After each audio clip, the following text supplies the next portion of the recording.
Welcome to Raw Tales Africa. Please don't forget to like, subscribe, and turn on post notifications because it will mean the whole world to me.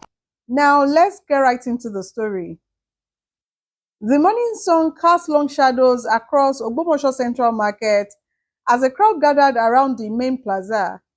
Voices rose in heated argument. Smartphones were raised to record, and market women abandoned their stalls to witness what was unfolding. At the center of it all stood Abike Williams, a young woman in a faded wrapper and hair tie, her hands dirty from handling vegetables since 4 a.m. Tears streamed down her cheeks as she faced a tall, well dressed man in an expensive suit. You think because you wear designer clothes, you can destroy my livelihood? Abike's voice trembled with controlled rage. You think because I sell vegetables, I am nothing? The man, Kehinde Martins, adjusted his gold watch and sneered. You are exactly what is wrong with Nigeria. Uneducated, backwards, content to squat in debt, selling carrots when you should be learning skills for the modern world. The crowd murmured angrily, but Kehinde wasn't finished. Look at you, he continued, gesturing dismissively. 25 years old and this is your life? My maid dresses better than you. At least she has a sense to work for people who matter. Abika wiped her eyes and stepped closer, her voice dropping to a whisper that somehow carried across the silent market. You want to know who matters, Kehinde Martins? You're about to find out. She turned to the market and called out in Yoruba, Come, come and see what this man has done. But this story started 3 months earlier. 3 months before that confrontation, Abike Williams woke at 3:30 a.m. in a small room behind the market. The single bulb cast harsh shadows on the concrete walls decorated only with a photo of her late parents and a calendar from 2019 still hanging because she couldn't afford a new one.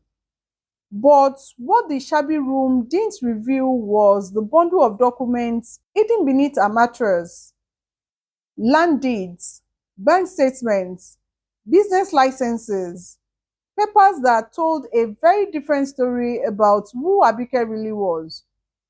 She dressed quickly in her usual wrapper and blouse, tied her headscarf, and stepped into the pre-dawn darkness.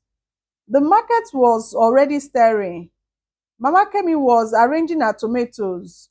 Brother Sunday was unlocking his phone repair kiosk, and the tea sellers were lighting their stoves. Abike, my daughter, called Mama Kemi. You are early today. Every day is early for those who must work, Abike replied, settling down at her usual spot with a wooden table and plastic baskets of vegetables. This was her routine. Every single day for the past 5 years since she had returned from London, she sat at this corner selling vegetables, watching, listening, learning everything about the market she secretly owned. Her grandfather, Chief Williams, had built this market from nothing in 1963. When he died, he had left everything to Abike, his favorite granddaughter, bypassing his sons who had moved to Lagos and forgotten their roots. But there was a condition. She had to understand the market from the ground up before she could claim her inheritance publicly. So, while her cousins assumed she was just another poor relative selling vegetables to survive, Abike was conducting the most thorough business education of her life.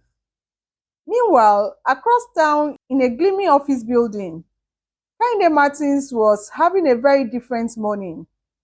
He stood before floor-to-ceiling windows overlooking the city, speaking on his iPhone while his secretary brought him imported coffee. Yes, Mr. Williams, I understand the timeline, he said, his Oxford accent polished from years abroad. The Ogbomoso project will completely modernize that backward market area: shopping mall, parking garage, international food courts finally bring some civilization to these people. Kehinde had returned to Nigeria 6 months ago with his MBA from London Business School and his father's real estate development company behind him. His mission was simple: identify underdeveloped areas, buy them cheap, and transform them into modern commercial spaces. He had targeted Ogbomoso Central Markets because it seemed like easy pickings, old, disorganized, run by uneducated traders who wouldn't understand the value of what they had. Sir, the car is ready, his driver announced. Good. Time to see what we are working with. I want to assess the market personally before we make our offer. As Kehinde's Range Rover navigated the dusty roads towards the market, he felt a familiar sense of superiority. This was what Nigeria needed: educated, internationally exposed people like him to drag the country into the 21st century. The Black Range Rover's arrival at the market caused a stir. Cars like that didn't visit places like this unless something important was happening. Kehinde stepped out, immediately covering his nose with a handkerchief. The smell of fresh fish, ripe fruits, and humanity hit him like a wall. Jesus, he muttered to his assistant Biodu. How do people live like this? He began walking through the market, taking photos, making notes, clearly documenting everything for his development proposal. Traders watched him suspiciously. They had seen his type before. His path eventually led him to Abike's corner, where she sat arranging her vegetables with mathematical precision. Fresh spinach, carefully selected tomatoes, perfectly sorted peppers, everything organized with the attention to detail of someone who understood business far better than appearances suggested. Excuse me, Kehinde said, not really looking at her as he photographed the area. How long has this market been here? Abike looked up, immediately clocking his expensive shoes, his dismissive tone, his complete lack of basic courtesy. She had dealt with his type before during her years in London. Nigerians who thought Western education made them superior to their own people. Good morning to you too, she said quietly. Since 1963, my grandfather built it. Kehinde finally looked at her directly, taking in her simple clothes, her work-worn hands, her humble setting. Your grandfather, so you've been here your whole life then? His tone carried pity mixed with condescension. Never wanted to do more with yourself? Something flickered in Abike's eyes, a flash of steel that disappeared so quickly Kehinde missed it entirely. I do exactly what I am called to do, she replied. Right. He made a note on his phone. And how much do you make here in a day, I mean? The question was invasive, rude, and completely inappropriate. But Abike answered calmly, enough to eat, enough to help my neighbors when they need it, enough to eat peacefully. Kehinde laughed, not with her but at her. That's the problem with this country. No ambition. You are content with enough when you could have everything. He gestured grandly at the bustling market around them. Look at all this wasted potential. This space could be a proper shopping center, air conditioning, escalators, international brands. You could work in a real store instead of sitting in the dirt. And who would decide what is real? Abike asked. Who would own these stores you are talking about? People with vision, people with education, people who understand business. He looked down at her with what he probably thought was kindness. people like me. The conversation was interrupted by Mama Kemi calling out in distress. Our tomato pyramid had collapsed, sending fruit rolling across the ground. Without hesitation, Abike jumped up and began helping gather the scattered tomatoes, checking each one for damage, creating a new display that was actually better than the original. Thank you, my daughter, Mama Kemi said, pressing a 1,000 naira note into Abike's hand. You saved my whole day. Keep your money, Mama. We help each other here. Kehinde watched this exchange with growing frustration. This was exactly the backwards thinking that kept Nigeria from progressing. This communal nonsense, this satisfaction with poverty, this resistance to modernization. You see, he said when Abike returned, this is what I am talking about. Free labor, emotional decision making, no proper business structure. You will never build wealth thinking like this. Abike sat down and resumed arranging her vegetables, but her movements were more deliberate now, more controlled.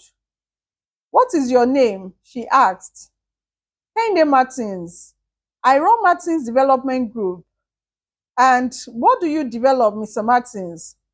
The future, he said with complete seriousness. I take places like this and turn them into something Nigeria can be proud of. Over the following days, Kehinde became a regular presence at the markets, always with his camera, always with his clipboard, always treating the traders like exhibits in a museum rather than human beings running successful businesses. He particularly seemed drawn to Abike's corner, perhaps because her quiet dignity irritated him in ways he couldn't articulate. She never argued with his pronouncements about the market's shortcomings, never defended herself when he made comments about wasted potential and backwards thinking. But she watched him carefully. One morning, he arrived to find her reading a book while waiting for customers. What's that? He asked, genuinely surprised. Abike held up the cover. Strategic Management, a competitive advantage approach by David and David. Kehinde hesitated. Where did you get that? I read, she said simply. Is that surprising? It's just, that's an advanced business text. We used it in my MBA program. And you think because I sell vegetables, I can't understand it? The question hung in the air between them.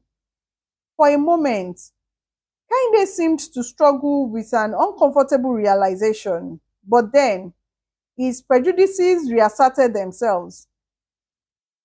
Understanding and applying are different things, he said. You can read about swimming, but that doesn't make you a swimmer.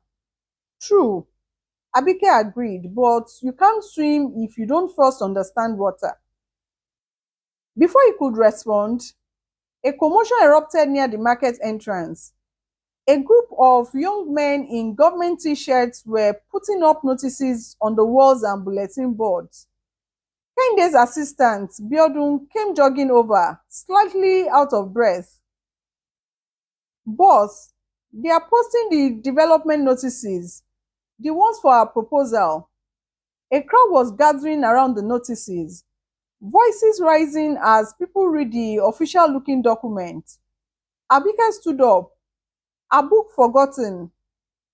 The notice, signed by the local government chairman, announced plans for Market Modernization Initiative, a joint venture between the government and Martins Development Group to upgrade Ogbomoso Central Market into a world-class shopping complex. What does this mean? Makemi asked, pointing at the official stamps and signatures. Brother Sunday, who had more formal education, read aloud. All current traders will be relocated to temporary facilities while construction is completed. Upon completion, spaces will be available for lease at market rates. Market rates. Another trader called out. What are market rates? Kehinde stepped forward with a practiced smile. Ladies and gentlemen, this is a tremendous opportunity for everyone. Instead of these temporary structures, you will have proper shops with electricity, running water, security systems. And how much will these proper shops cost? Asked an elderly man who sold herbs and traditional medicines. The leasing structure is very reasonable, Kehinde replied, which wasn't an answer. Abike had been reading the notice silently, her finger following the legal language line by line. When she looked up, her expression was unreadable. Mr. Martins, she said quietly, the notice says the project has been approved by the landowner. Who is the landowner? The government, obviously. This is public land. Is it? The question was so simple, so direct, that the entire crowd turned to look at her. Even Kehinde seemed momentarily uncertain. Of course it is. All markets are public land. Abike folded the development notice carefully and put it in her bag alongside her business textbook. Mr. Martins, she said, her voice carrying a new tone, not louder but somehow more authoritative. I think you should do more research before making announcements about other people's land. Something in her manner made Kehinde defensive. Are you questioning my due diligence? I am a trained professional with international experience. I think I know how to verify land ownership. Do you? Abike's question was gentle, almost curious. Then, you won't mind showing everyone the documents that prove the government owns this market. The crowd murmured agreement. They wanted to see these documents too. Kehinde's confidence wavered slightly. That information is part of the legal process. You wouldn't understand the complexities involved. Try me, Abike said, and there it was, the line drawn in the sand. The educated city boy who assumed his credentials made him superior to the village girl selling vegetables. The moment when pride and prejudice collided with truth and patience. Kehinde looked around at the crowd of faces watching him expectantly, felt the weight of his expensive suit and advanced degrees and international experience, and made a choice that would define everything that followed. I don't think I need to justify my business practices to someone who has never owned more than a tableful of tomatoes, he said. The words hit like a slap. The crowd drew in a collective breath. Even Biodun winced. But Abike just nodded slowly, as if Kehinde had confirmed something she had been wondering about. You are right, she said. You don't think you need to justify anything to me. She picked up her book and her bag, stood up and began packing her vegetables. Where are you going? Mama Kemi asked. Home, Abike replied.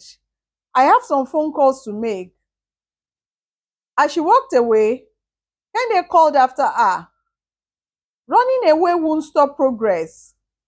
Abike paused without turning back.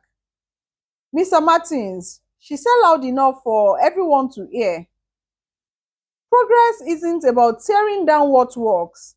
It is about building on what is already strong. She continued walking, leaving behind a crowd that was no longer looking at Kehinde with interest, but with suspicion.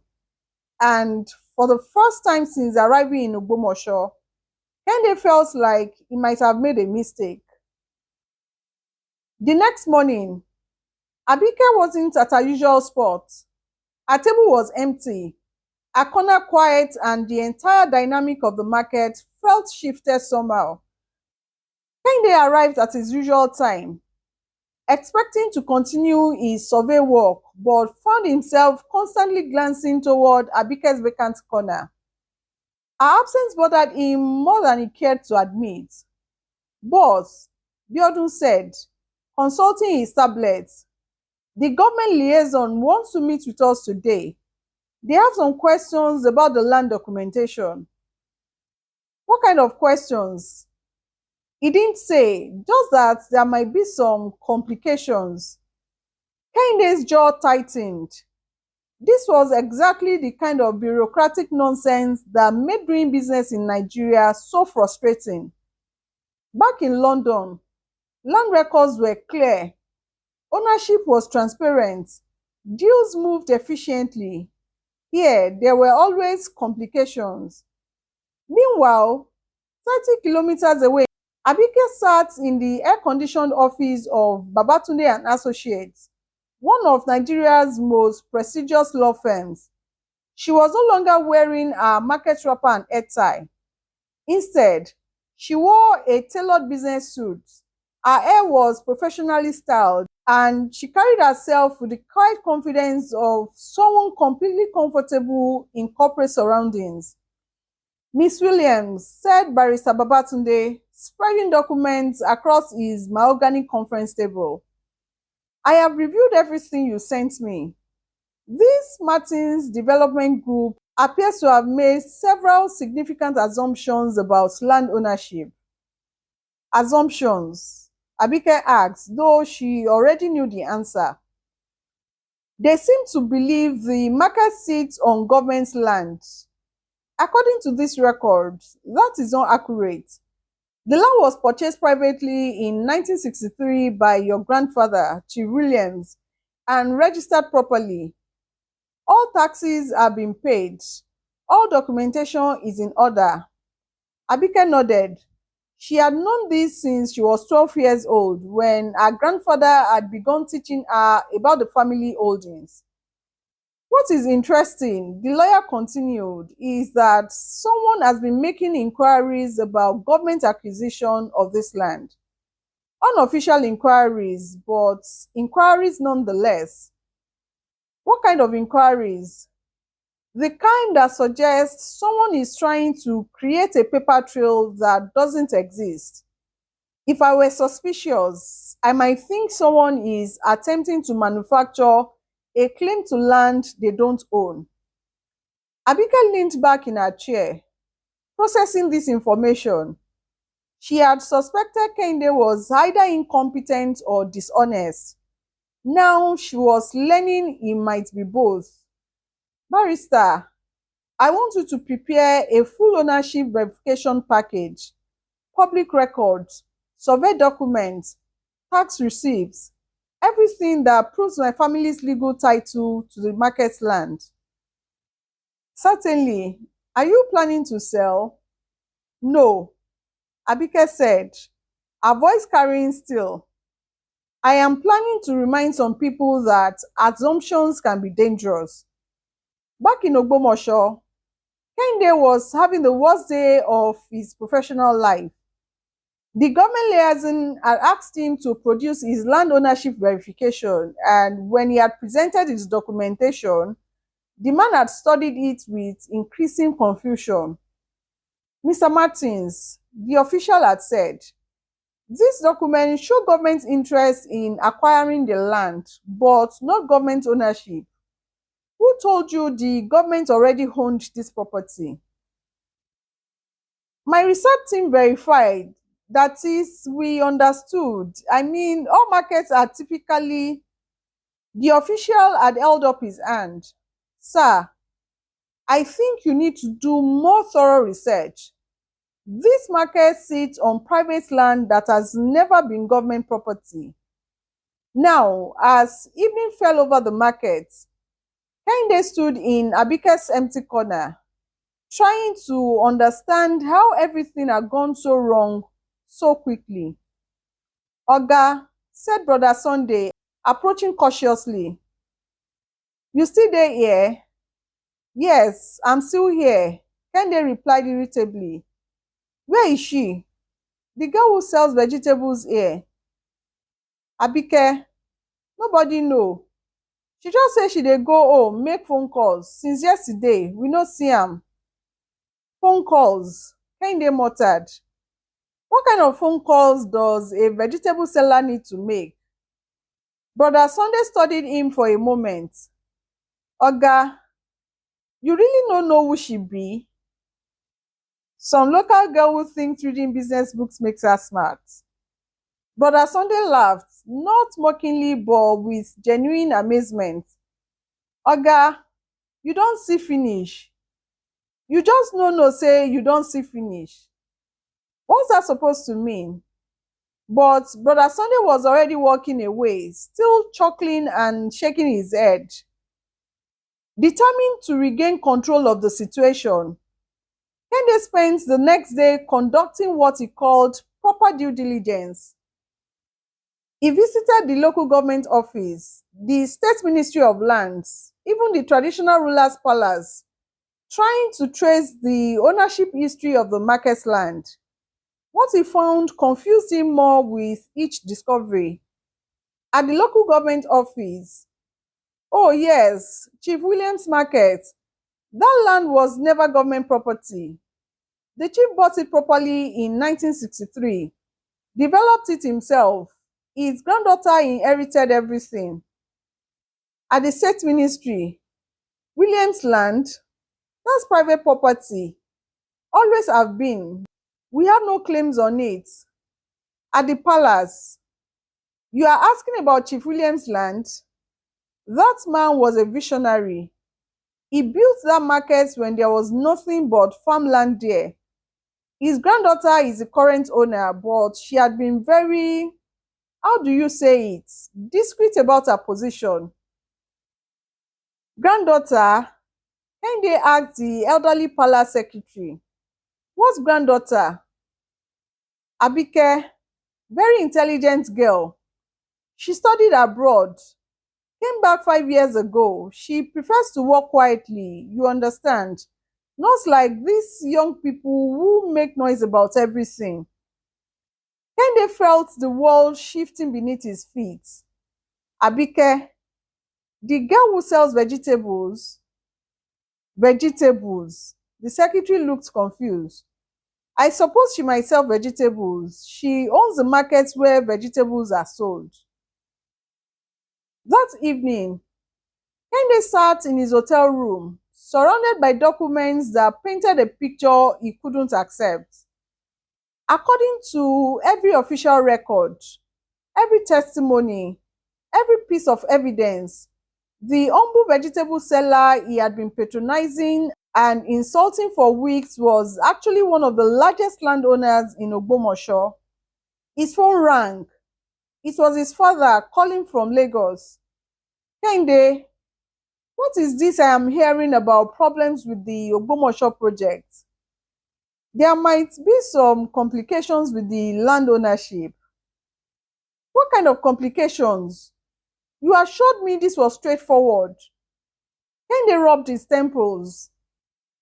It appears the market sits on private land that has never been available for government acquisition. Private land? Whose private land? A family named Williams. The current owner is, well, she's a young woman who works in the market. Works in the market as what? A manager? As a vegetable seller? The silence on the other end of the line was deafening. Son, his father said finally, please, tell me you are not saying that you've been trying to acquire land from someone without knowing who that someone is. I thought she was just a trader. She sits on the ground selling tomatoes.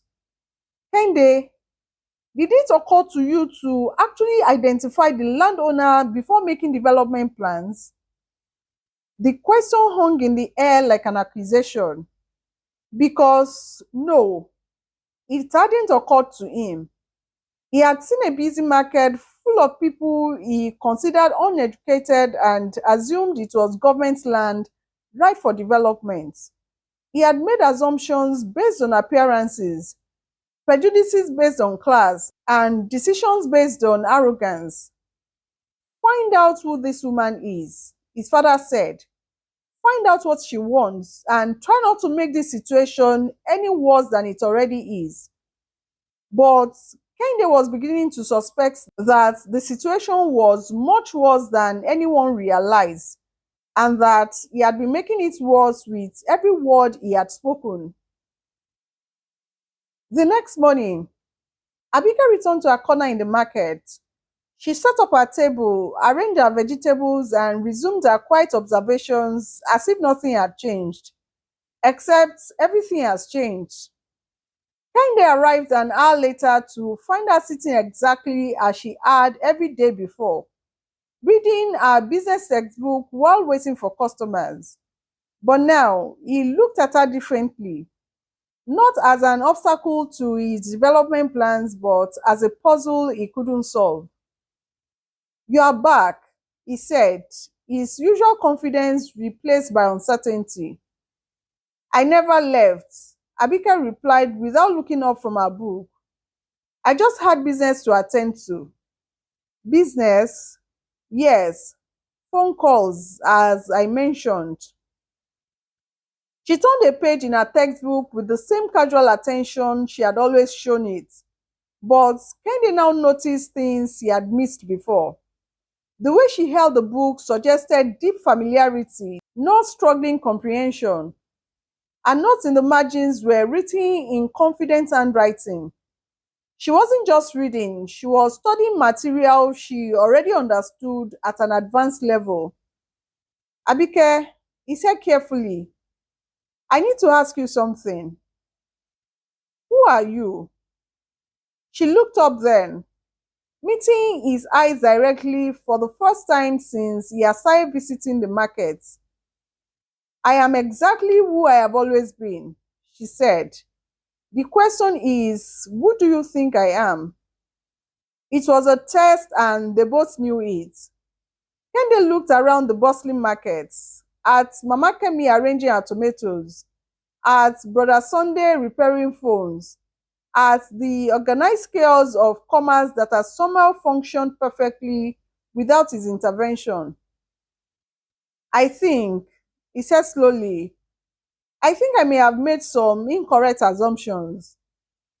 "What kind of assumptions?" "About the market, about the people who work here, about you." Abike closed her book and set it aside. "Mr. Martins, let me ask you something. In all the time you've been coming here, taking pictures, making plans for our future, did you ever once ask who owned this land?" The question was like a physical blow because the answer was no. He had never asked, he had simply assumed. "My research indicated government ownership." "Your research was wrong." "Then who?" He stopped, the pieces finally clicking into place. "You." Abike nodded once. "My grandfather built this market in 1963. When he died, he left it to me." Kende stared at her, his mind reeling. "You own this entire market, every stall, every building, every square meter of land you've been photographing for your development proposal." The implications hit him like an avalanche. Every condescending comment about her lack of ambition, every lecture about wasted potential, every assumption about her education, her background, her worth. "Why didn't you tell me?" You never asked, and more importantly, you never listened. You saw what you expected to see: a poor, uneducated village girl who needed your help to understand her own life. When they felt sick, "I was trying to help. The development would have benefited everyone." Would it? Let me ask you another question, Mr. Martins. In your development plan, how many of the current traders would be able to afford the new lease rates? He opened his mouth to answer, then closed it because he didn't know. He had never calculated the cost impact on existing businesses. He had assumed they would adapt or move on. None of them. Abike continued. Your development would have displaced every single person who currently works here. You would have taken a thriving community of entrepreneurs and replaced them with chain stores and international brands. That is progress. That is modernization. That is colonization. Abike said quietly. Taking something that works and replacing it with something that serves people who already have everything. The word hung between them. Colonization. The accusation was more devastating than any insult because it was accurate. He had approached the market like a conqueror, not a collaborator. Around them, the market continued its daily rhythm, but Kehinde could feel the weight of watching eyes. Other traders had noticed their conversation, and word was spreading that something significant was happening. What do you want? He asked finally. I want you to understand something, Mr. Martins. This market doesn't need your development. These people don't need your salvation. We have been building wealth, supporting families, and creating opportunities since before you were born. She stood up, her full authority finally visible for anyone willing to see it.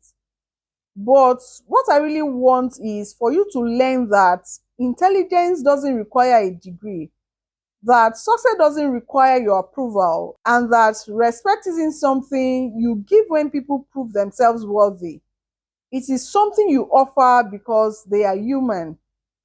Kehinde felt the eyes of the entire market on him, felt the weight of his mistakes, felt the collapse of every assumption he had built his identity around. I am sorry, he said, and meant it. But Abike shook her head. Apologies are easy, Mr. Martins. Change is hard. And with that, she began packing up her vegetables, preparing to leave once again. Where are you going? He called after her. To my office, she replied. I have a development proposal to review. That afternoon, Kehinde sat in his hotel room, staring at his laptop screen and trying to salvage his career. The Ogbomoso project was dead.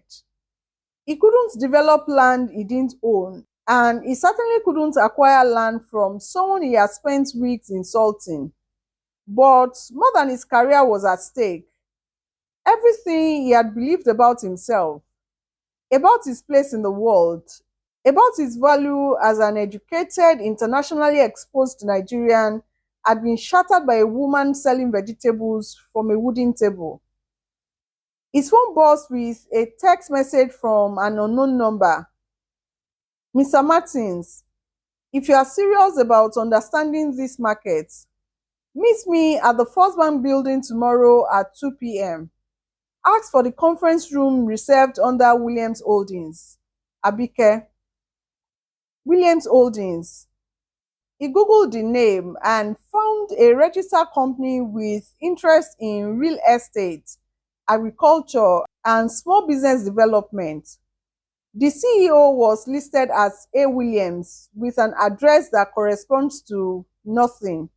No office building, no corporate headquarters, just a P.O. box. The next day, Kehinde arrived at First Bank 10 minutes early, dressed in his best suit and carrying a briefcase full of documents he hoped might salvage some kind of partnership from the wreckage of his assumptions. I am here for the Williams Holding meetings, he told the receptionist. Conference room 3, sir. They are waiting for you. They? Who was they? He opened the door to find Abike sitting at the head of a polished conference room. But she was transformed. Gone were the wrapper and head tie. Instead, she wore a tailored navy business suit.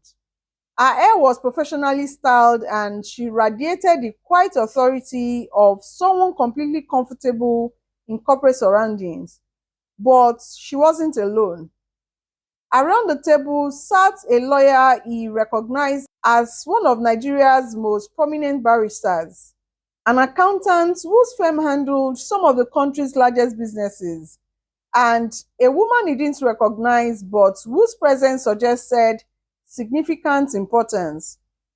Mr. Martins, Abike said, standing to shake his hand with the practiced ease of someone who had conducted hundreds of such meetings.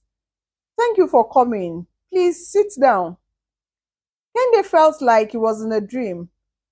This was the same woman he had seen sitting on the ground selling tomatoes just days before. But now, she was clearly the person in charge of what appeared to be a major business meeting. I believe introductions are in order, Abike continued. This is Barrister Babatunde, my legal counsel.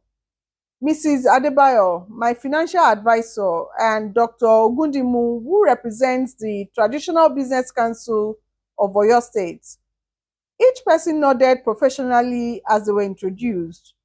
These weren't village market people. These were the kind of high-powered professionals Kende was accustomed to working with in Lagos and London. Now, Abike said, settling back into her chair, I understand you have a development proposal for my market.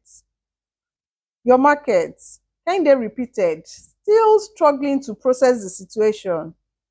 Yes, the markets my grandfather built, the markets I inherited, the markets you've been planning to acquire without bothering to identify the actual owner. Barrister Babatunde leaned forward. Mr. Martins, I should inform you that your company has been making unofficial inquiries about government acquisition of private property. Such inquiries, when made without proper authorization or accurate information, can constitute harassment of the landowner. Kende's mouth went dry. That wasn't, you thought the market was government land, Dr. Ogundimu said. A common assumption among developers who don't consider traditional ownership structure legitimate. Let me be clear about something, Abike said, her voice carrying still beneath its professional polish. Ogbomoso Central Market generates approximately 2.3 million naira per month in direct revenue. It supports 347 permanent businesses and their families. It provides employment for over 800 people. It serves as the primary commercial hub for a region of 150,000 residents. She slid a professionally bound report across the table to him. These are not the numbers of a failing enterprise in need of modernization.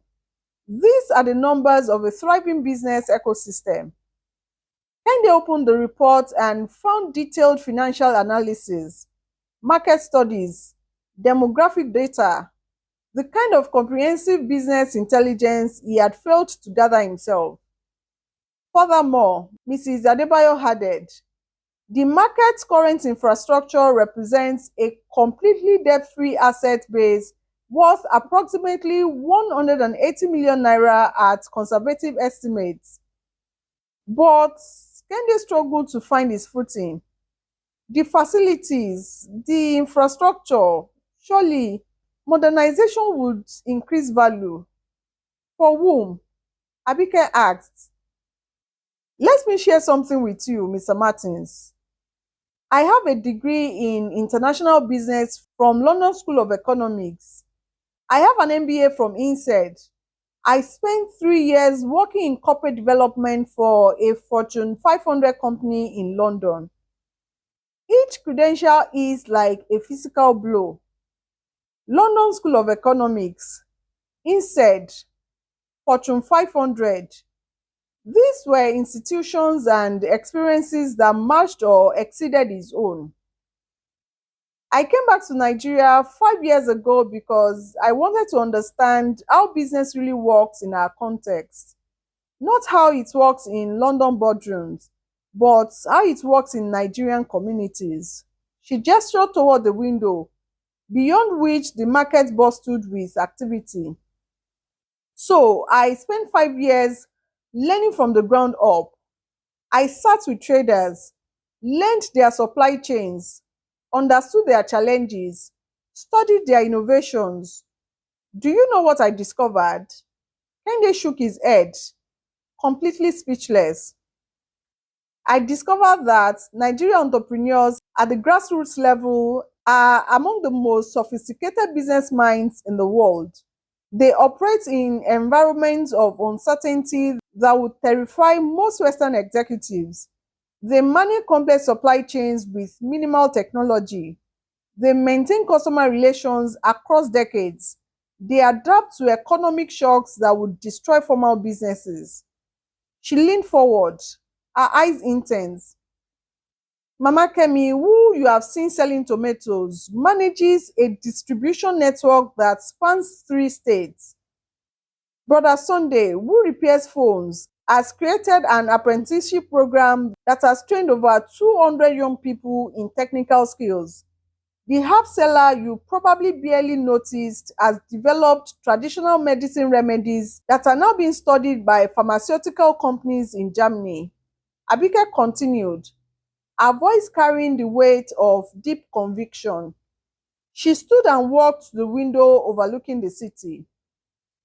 Every single person you dismissed as backwards or uneducated is running a sophisticated micro enterprise.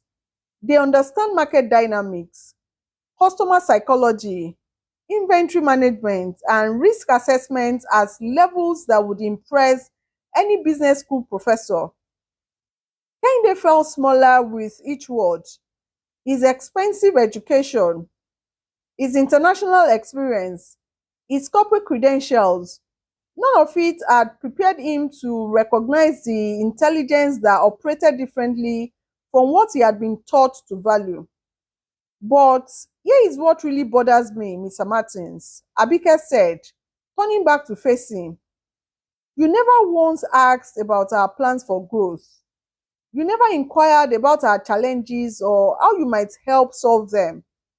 You simply assumed we needed to be replaced. Barrister Babatunde opened another file. Miss Williams, should we discuss the actual development plans? Yes, please.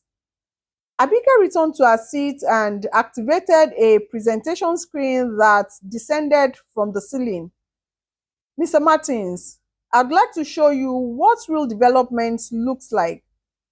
The first slide showed architectural renderings of the market area, but instead of the generic shopping mall Kehinde had envisioned, these plans showed an integrated commercial hub that preserved and enhanced the existing ecosystem.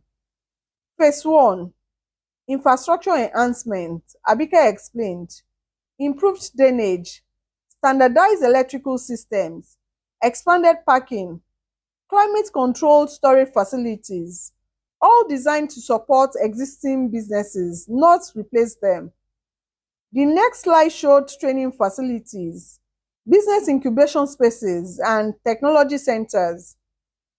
Phase 2, capacity building, a business development center where traders can access training in digital marketing, accounting software, supply chain optimization, a technology hub where young people can learn skills that complement traditional trading.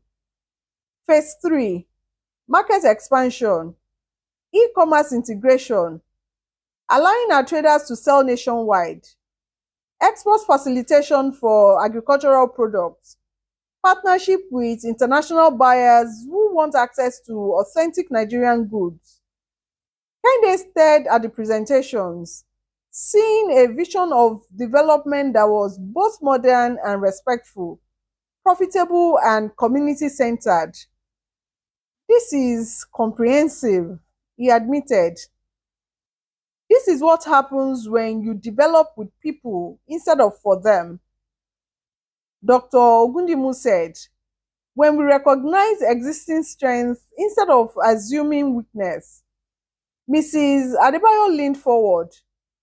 The total investment required is 45 million naira over 3 years. The projected return on investment is 340% by year 5, with 100% retention of existing businesses plus creation of approximately 200 new jobs. How is that possible? Kende asked. Because Abike said, we are building on what already works instead of tearing it down and starting over. But as the meeting was concluding, Kende's phone rang. It was Biodun, his assistant, and he sounded panicked. Boss, we have a problem. There are reporters at the market. Someone leaked information about our development plans, and the traders they are very hungry. Through the conference room window, Kende could see smoke rising in the distance, the direction of the market. What kind of reporters? Abike asked, having overheard. Social media influencers, traditional press, even some international journalists who were in the area covering economic development stories. Biodun replied over speakerphone, Boss, they are saying we try to steal land from local people.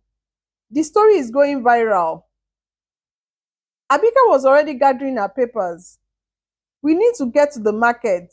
Now, the drive back to Ogbomoso was tense. Kehinde sat in the passenger seat of Abike's surprisingly luxurious SUV, watching her navigate traffic with the same calm competence she had shown in the boardroom. Why are you helping me? He asked finally. I am not helping you, she replied. I am protecting my community. There is a difference. When they arrived at the market, the scene was chaos. News vans, camera crews, and a crowd of agitated traders surrounded the area where Kehinde had been conducting his surveys.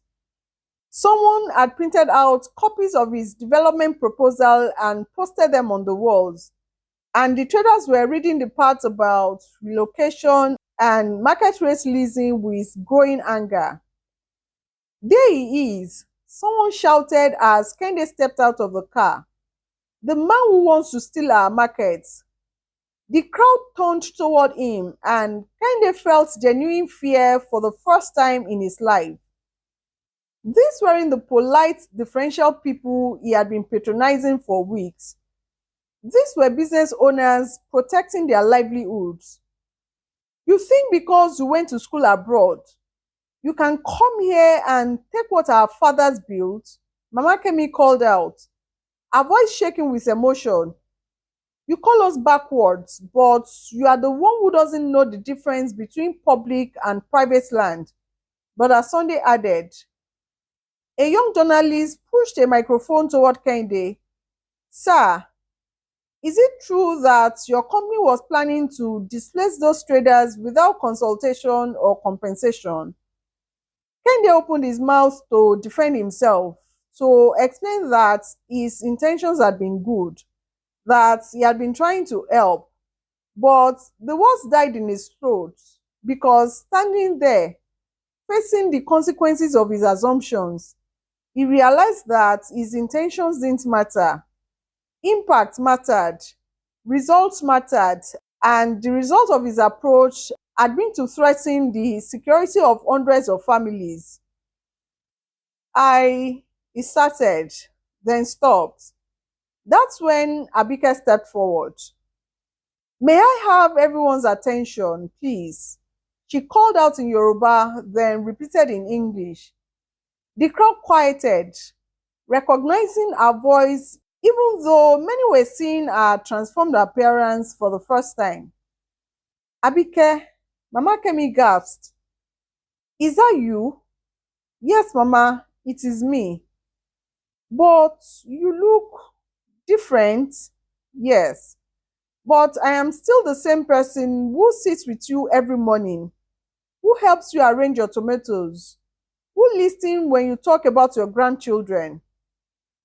She walked through the crowd and people stepped aside, not with deference, but with the respect accorded to someone they knew and trusted. I want everyone to understand something, she continued, her voice carrying across the market. Mr. Martins made mistakes, big mistakes. He made assumptions about us, about our land, about our capabilities. He was wrong. The crowd murmured agreement, but Abike held up her hand. But he was also operating from ignorance, not malice, and ignorance can be corrected. She turned to face Kehinde directly. Mr. Martins, you asked me what I wanted from you. I want you to tell these people and these cameras what you have learned. Kehinde stood before the crowd, cameras rolling, his entire future hanging on what he said next. He could deflect, blame miscommunication, protect his reputation with corporate speak and legal disclaimers, or he could tell the truth. He looked at Abike, who watched him with an expression of calm expectation, not encouraging him, not threatening him, just wanting to see who he really was when everything was stripped away. My name is Kehinde Martins, he began, his voice shaking slightly. I came to this market 6 weeks ago with a development proposal. I thought I was bringing progress to a place that needed modernization. The crowd was silent, waiting. I was wrong about everything. He took a deep breath and continued. I assumed this market was government land because I couldn't imagine that people I considered uneducated could own something so valuable. I assumed your businesses were failing because they didn't look like the businesses I was familiar with. I assumed you needed my help because I couldn't see the intelligence in your success. A reporter pushed closer with her microphone. I spent weeks here, taking pictures, making plans, talking about your future without ever asking what you wanted that future to look like. I treated you like obstacles to progress instead of the authors of your own success. His voice grew stronger as he continued. The truth is, the market doesn't need my development. These traders don't need my salvation. Mama Kemi runs a more efficient supply chain than most corporations. Brother Sunday provides technical training that surpasses formal education programs. The app seller has created innovations that international companies want to study. He gestured toward Abike, and this woman, who I dismissed as an uneducated village girl, has more advanced business credentials than I do. She owns this entire market, employs hundreds of people, and has created a business model that generates millions in revenue while supporting an entire community. The crowd turned to stare at Abike, processing this information. She could have embarrassed me on day one. She could have thrown me out, called security, or simply revealed who she was. Instead, she let me make a fool of myself because she wanted to see if I was capable of learning. Kende's voice dropped to barely above a whisper. I came here thinking I was superior because of my education, my international experience, my family connections. But intelligence isn't about degrees. Success isn't about meeting Western standards, and progress isn't about tearing down what works to build what looks familiar. He turned to address the cameras directly. If you want to see real entrepreneurship, real innovation, real business intelligence, don't look in corporate boardrooms. Look here. Look at people who build prosperity from nothing, who create opportunity where others see only problems, who understand that opportunity and commerce aren't opposites, their partners. The market was completely silent now. I apologize, Kehinde said, his voice breaking slightly. To everyone I insulted, everyone I dismissed, everyone whose intelligence I questioned because it didn't match my narrow definition of success. You deserved my respect from day one. You deserved to be consulted about plans for your own future. You deserved better than my arrogance. He looked directly at Abike. And you deserved honesty instead of assumptions, partnership instead of patronization, recognition instead of condescension. What happened next surprised everyone, including the cameras. The crowd began to clap.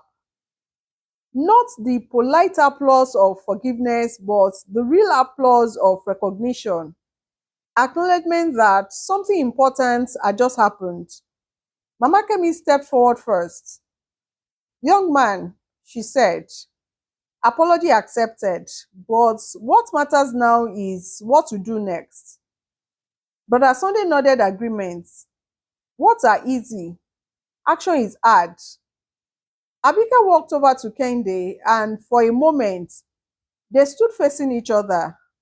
The village girl and the city boy, the market owner and the developer. Two people who had started as adversaries and were becoming something else entirely. Mr. Martins, she said quietly, I have a proposition for you. Your development proposal was wrong in its assumptions but right in its ambitions. This market could benefit from infrastructure improvements, technology integration, expanded access to capital and training. She paused, choosing her words carefully. I am willing to offer you a consulting contract, not to develop our market for us, but to help us implement our own development plan. You would work under our direction, follow our vision, serving our community's goals. Kende felt tears threatening. You would trust me with that? After everything, trust is earned, Abike replied, but second chances are given. The question is whether you are willing to learn a completely different way of doing business. What would that look like? It will look like spending 6 months working alongside our traders, learning their operations from the inside. It would look like taking direction from people you previously dismissed. It would look like measuring success not just in profit margins but in community impact. She smiled slightly. It will look like real education, Mr. Martins, the kind you can't get in any business school. Kende looked around the markets, at the faces watching him, at the reporters recording everything, at the bustling commerce that had thrived for decades without his input. Yes, he said simply, I would be honored to learn from you. The crowd erupted in cheers, and the cameras captured the moment when pride transformed into humility, when assumptions gave way to understanding, when a city boy learned that intelligence comes in many forms, and sometimes the most powerful lessons come from the most unexpected teachers. The morning sun cast long shadows across Ogbomoso Central Market, but now those shadows fell on solar panels that powered improved lighting, on paved walkways that managed drainage, on digital displays that showed real-time pricing information in both English and Yoruba. Kehinde Martins sat at a small plastic table beside Abike's vegetable stand, but he wasn't wearing a suit. Instead, he wore simple clothes appropriate for market work, and his hands were dirty from helping load delivery trucks since 4 a.m. Revenue report, Abike said, handing him a tablet. Up 23% from last month, he replied. The e-commerce platform is working better than projected. Mama Kemi's tomatoes are now being shipped to customers in Abuja. And the training program, 43 young people have completed digital marketing certification. Brother Sunday's apprenticeship program has a waiting list of over 200 applicants. Abike nodded, making notes in her own tablet, the same tablet she had been using for years. Though Kehinde had only recently learned to recognize the sophisticated business intelligence it contained. Good. The German pharmaceutical company wants to expand their partnership with our traditional medicine cooperative. Can you handle the negotiations? Under your supervision, yes. It had been 6 months since the confrontation that changed everything.